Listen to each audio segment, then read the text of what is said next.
நீ இந்த வேளை தன்னில் சேயன் என்னை மறந்தால் நான் இந்த நானிலத்தில் நாடுதல் யாரிடமோ?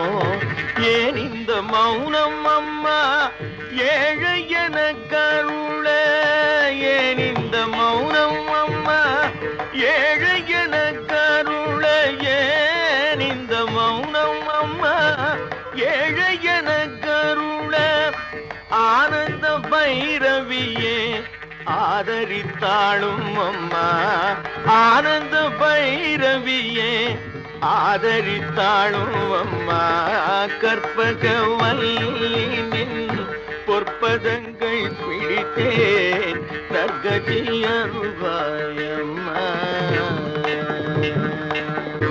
எல்லோர்க்கும் இன்பங்கள் எழிலாய் இறங்கி என்றும்